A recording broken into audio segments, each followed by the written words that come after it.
Day one in full pads just wrapped up in Cincinnati, and things are already heating up at Bengals training camp. From intense battles on the line to key performances on defense. This wasn't just another Monday. This was a statement. The defense? Absolutely flying around. And if you ask me, they've been setting the tone more consistently than their offense so far. That's exactly what Zach Taylor wants to see. Toughness, discipline, and playmakers stepping up when it counts. But before we dive deeper into all the latest out of camp, make sure you're locked in with us. Subscribe to the channel, give this video a like, and don't forget to press the bell icon so you never miss a single update from training camp to kickoff.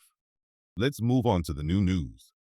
One of the biggest takeaways from today, TJ Slaton. He's not just showing up, he's standing out. The Bengals added Sllayton this offseason for a reason, and now we're seeing exactly why. He was disruptive, physical, and brought the kind of interior presence that could change this entire defense. Let's keep it real. TJ Slaton looks like the most impactful free agent addition the Bengals made this offseason. And what we're seeing in camp is backing that up in a big way. Sllayton isn't dancing around out there. He's hitting linemen straight on, bull rushing, collapsing pockets, and making it known that he's here to dominate. Even without clear views from the sideline reporters, the buzz was undeniable. He might have notched around 4 sacks in Monday's session alone. That kind of disruption? It's exactly what this defense needed. Last season, Sllayton had just 1 sack in Green Bay. But this is a different system with a different level of opportunity. He's reunited with his former D-line coach Jerry Montgomery, who now works under Lou Anarumo. That continuity could be the key that unlocks his full potential, not just as a rotational guy, but as the anchor at nose tackle. And look, some early depth charts didn't even list him as a starter. But watching the way Zach Taylor and this coaching staff are utilizing him, it's clear they're giving him every chance to own that job. And frankly, they need him to. Since DJ Reader's departure, Cincinnati hasn't had a reliable, consistent force in the middle. Sllayton could finally fill that gap. Now let's be honest about the situation he's stepping into. The Bengals hoped Sheldon Rankins would be that guy last year. It didn't pan out. Injuries and illness completely derailed his season. Behind the scenes, it was serious. Viral meningitis, shingles, weight loss, and weeks where he couldn't even get out of bed. No excuses ever came from him publicly, but that explains a lot. Rankins fought a quiet battle, and unfortunately, it never clicked in Cincinnati. Now, the focus shifts. The Bengals need a new leader in the trenches. And right now, TJ Slaton is making a loud case to be that guy. Now, let's be honest. Sheldon Rankins never got a fair shot in Cincinnati. Between serious health issues and bad timing, things just didn't click. While the fans didn't know the full story, it's clear now that he was battling more than football. We wish him nothing but the best in Houston. But Cincinnati has moved on, and TJ Slaton is already rewriting the story at nose tackle. Will he be a key piece in 2025?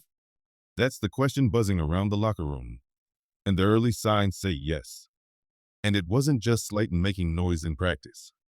Myles Murphy delivered a statement sack, burning past Orlando Brown Jr. with a sharp inside move. That's the kind of progress fans have been waiting for. Murphy's window is now, and he's starting to act like it. Joseph Osai was flying around too, shutting down a screen pass to rookie wideout Andre Iosivas and flashing the kind of awareness this defense needs. Then there's Demetrius Knight Jr., who continues to look like the favorite to start next to Logan Wilson at linebacker. He blasted through on a perfectly timed blitz, the kind of play that can swing momentum in real games. There's even more to be excited about. Rookie Shemar Stewart? He's wasting no time. Day 2 of practice, and he's already making plays. Back-to-back pass breakups, some first-team reps, and a strong physical presence that fills a glaring need on the edge. Yes, he jumped offsides on his first rep with the starters, but that's expected from a rookie shaking off the rust after a contract delay. What matters is that he settled in and made an impact right after. And let's not forget the trenches. Dylan Fairchild continues to take every first-team rep at left guard, and he's starting to earn respect, not just from coaches, but from teammates like Chase Brown, who's been vocal about Fairchild's physicality and consistency. With the left guard job wide open, Fairchild might just lock it down early. Right now, the left guard job looks like Dylan Fairchild's to lose. Scott Peters and Zach Taylor have both acknowledged it. And when teammates like Chase Brown are openly backing him, praising his mindset, work ethic, and physical presence, it tells you everything about how he's viewed inside that building.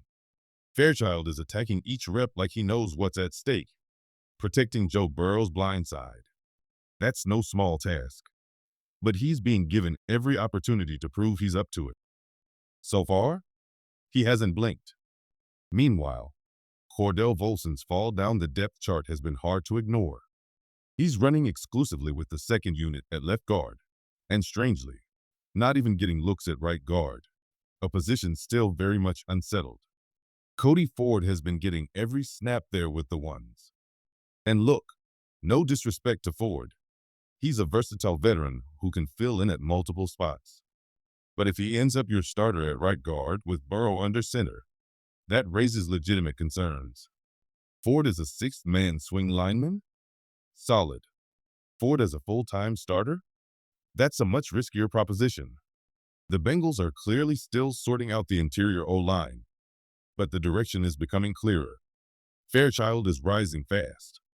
Volson is fading, and Ford's role is questionable at best. At this point, it's looking more and more likely Cody Ford may be your starting right guard, not because he's been dominant, but because no one else is pushing hard enough to take it from him. Lucas Patrick remains sidelined with that lower leg injury, leaving the door wide open. And yet, even with the job there for the taking, no clear contender has stepped up. One name floating in the background is Jackson Kirkland. Undrafted, injured last year, but impressive in previous preseason action. Still, he's not getting first-team reps, and time is running out for someone to shake up the pecking order. It's a concern when a position this critical feels this unsettled. Let's shift to the secondary, where there's more clarity, and maybe a surprise brewing. Josh Newton is rising. The second-year corner out of TCU is quietly becoming one of the most respected voices in the locker room. Coaches love his mindset. Teammates trust him, and on the field, he's showing why. Last year, thrown into the fire as a rookie fifth-round pick, Newton held his own. Now, he's getting first-team reps, even ahead of DJ. Turner too. That says a lot.